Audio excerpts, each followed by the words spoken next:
Hi, welcome to Stitchery Super Bowl Sew Along 2021. This year, of course, is very different as we are having to do it virtual.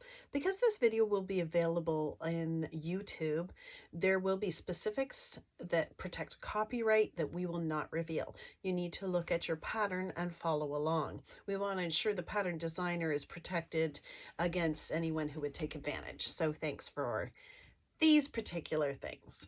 So you can see that my fabrics are laid out. This is the Sew Love kind of kit, slight fabric adjustments within it, but it's basically red and white.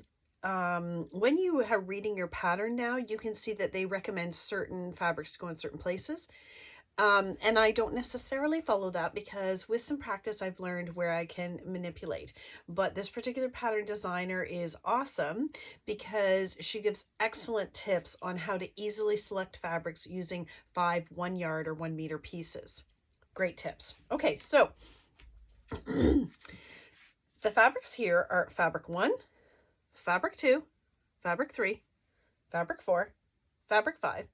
And in this case, I have a different piece for binding. Some kits include fabric 1 has binding, some don't. It just depended on fabric availability on what we could do for you. You may have a separate piece for binding. It's really up to you. And bear in mind, binding is like about a 1/2 meter. If you wanted contrast binding, then don't cut up your binding and you can always purchase something that you like better for contrast. That is totally up to you. You can just put that piece in your stash if you like. We tried to select them so they blended fairly well with fabric 1 where it will go. Inside your package, for those of you that are following several videos along, I have to do this a few different ways. And so you will see that there in your package, there is a sheet like this. This particular one has different fabrics stapled to it because it's from a different kit that has been completed.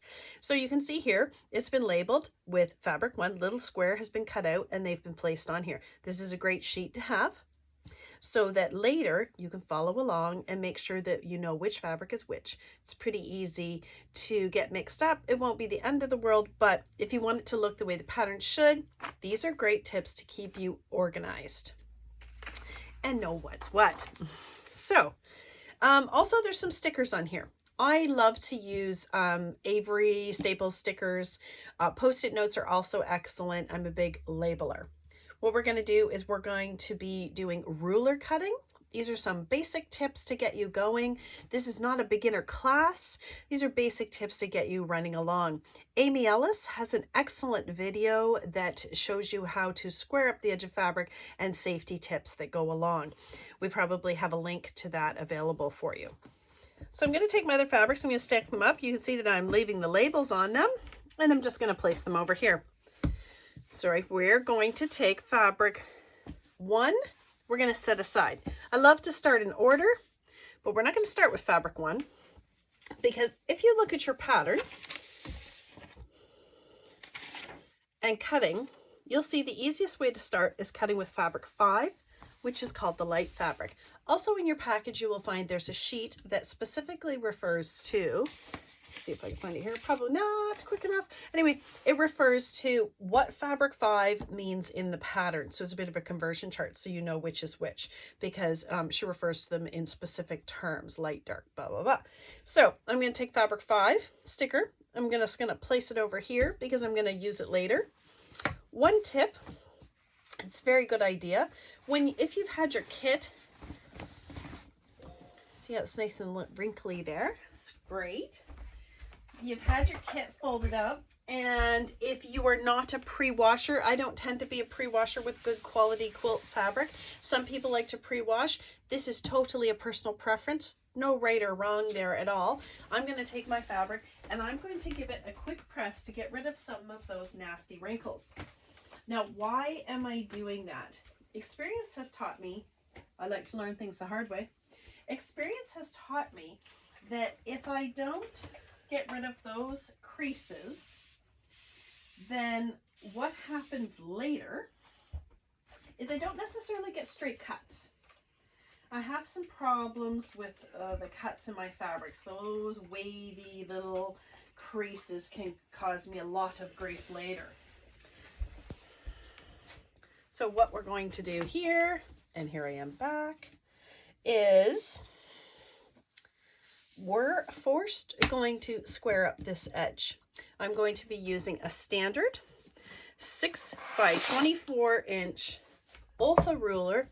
There are lots of name brands out on the market. It doesn't matter what you want to use. 6 inches by 24 inches. It's a nice clear ruler.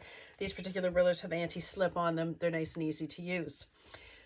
Because I've been quilting for quite a while before the advent of some really cool tools like handles, I have a habit of not using them. If you are a bit of inexperienced or you have trouble with your hands, there are some great, they're called ruler holders. It's like a big old fashioned telephone, suction cups down onto it, and it will evenly distribute your pressure across the ruler, preventing you from walking forward and preventing some slip because your pressure is evenly distributed across it. What we're going to do here is a really basic, I'm going to move my ruler over, move my tripod over. Really basic straightening up of the edge. I am a ruler cutter. I didn't start out that way, but I am a ruler cutter now. That means that I cut strips according to the dimensions on the ruler. I don't use the mat in increments to cut my strips. I find it's more accurate. There's a lot of debate on different ways to do things, but when I look at the mat that I use, there are thicker, in order to make it easy to identify certain places, some of the lines are thicker than others, and this can create some inaccuracies. Can't be that big of a deal, you say. It could be that big of a deal if you had a quilt block that had 10 or 12 pieces in it, and there was a 1/16 of a difference in each piece, times 10, that's 10/16, 5/8, whatever. That's a huge difference when you add up all those seams in what the difference can be. So that's why accuracy is super important. We're going to make this nice and easy. I'm going to take my ruler, and this is the only time I'm going to use the cutting mat, and I'm going to line up the edge of my ruler. In this case, the 10-inch line happens to be convenient, and I'm really sorry for the shaky, but I'm going to put you right down here to see. I'm going to line it up right there, the 10-inch line, and you can see that the ruler is placed straight. The line in the ruler is on the mark on the mat, and if I move this a little bit, what I'm really looking for here to get a straight edge is I want this to be a 90-degree angle. That's what I'm looking for here, because then my strips going forward are going to be straight. If that's not a 90-degree angle, my strips won't necessarily be straight going forward. Okay, sorry about the jiggly. So I'm going to cut off that first strip. Firm pressure. You can see that my fingers are 1 inch away from the edge of the ruler. That is for safety, to ensure that my fingers stay whole.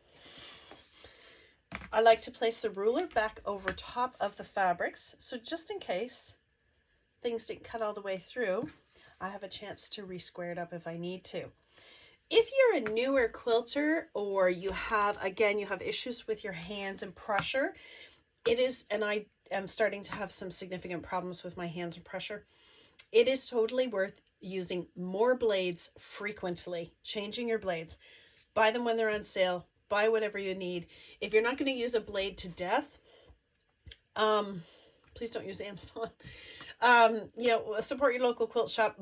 Buy blades and change them frequently. Go with no name brands if you want to. That's what we use in the shop. Sorry, something happened there with the video. Okay, so so what we want to do going forward is we're going to cut some 2.5-inch strips. This particular fabric is fabric 5. We're going to cut some 2.5-inch strips. I'm placing the ruler so that the 2.5-inch mark on the ruler is straight on the fabric.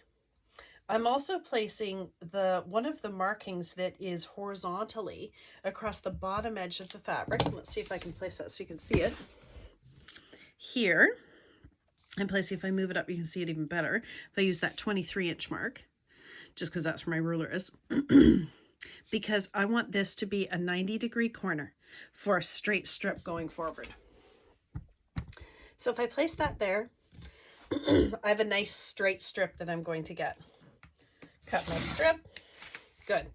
For beginners, close your cutter, close your cutter, close your cutter. Even if you're not a beginner, it's really important for safety, close your cutter. I lift that away. The ruler is holding the fabric in place so it doesn't shift and I have to re-square up again. I'm going to open my blade, place my ruler on here, again getting a nice 90-degree corner. If you're not able to get a 90-degree corner here again, square up your fabric again. Nice pressure, place that there, pull it away. Great, I've got my 2.5-inch strips that I need. The pattern is going to tell you exactly how many to cut. I'm going to set them aside because now what I want to do is, and I'm so sorry for the shuffling, I need to cut a strip of fabric that is wider than my ruler. So try not to move my fabric too much. If I have shifted it, I am going to square up the edge again. However, I know that I haven't shifted it too much in this case, so for demonstrative purposes. So I need to cut a strip that is wider than 6 inches. This is often confounding to people. How am I going to get that? I don't know how to get that. Now, you'll notice I don't really care where this is on the mat. I'm not following any lines or anything here because my rulers are going to do what I need them to do. I have a square that happens to be the same name brand as my long rectangle. Using the same name brands, if at all possible, is very helpful. So what I want to do here is, in this case, I want to cut a 6.5-inch strip, let's just say. I'm going to place it so that this square ruler here is 6.5-inch mark is at the edge of my fabric. You'll notice I've reversed it for a specific reason. 6.5-inch mark right here. This is going to become a cutting edge only. Excuse me, and you're going to see what I mean. I'm going to place the two rulers up against each other. I still have the ability to make sure I have a straight line. Sorry, way down here, straight line way down here. 6.5-inch mark along here. I can run this up and down the edge of the fabric and up and down the edge of this ruler to ensure that this is consistently the width that I want it to be. This is my measuring tool. This is my cutting edge. Now, keeping everything from moving, I'm just going to do a nice, clean, straight cut. And I can now pull that away and I have a perfect sized strip. Wider than my ruler, but still cut accurately. So I'm going to take away this fabric. Now, I need to cut some squares. I can use my square or I can use my long ruler. Either one is fine. You can also cut, depending on your confidence level, you can layer up to 3 of these double thickness with a new blade on top of each other and cut. This is faster to cut. It's also faster to make mistakes. So it's all about your confidence level. The first thing I'm going to do, we didn't talk about salvages, is I'm going to cut off this selvage at this edge. Selvage is this pretty thing here that has a bunch of writing on. I'm never going to use that for anything. Some people do. So I cut off selvage as I need to in the strips. I never cut selvage off the whole piece of fabric. Neither do I save it. I cut it off when I need to cut it off. So I need to cut 6.5-inch squares. So I can see that I have a nice square edge there with all the markings lining them up. Nice solid straight cut. Lining it up again, ensuring that my knife is against the edge of the thick ruler. Nice firm pressure to cut. I'm going to keep along going, doing what I'm doing, and cut as many squares as the pattern calls for. Now that I have that cut done, this is all of, let's just say it's like a cooking show. This is all of the cuts I need to do for this fabric, number 5. And what I like to do is I like to put either a little post-it note, or if you've got more of these stickers around, I put a sticker on it saying this is fabric 5, it's this size, and there's this many of them. Again, for copyright purposes, we aren't going to speak to specific sizes and how many of them.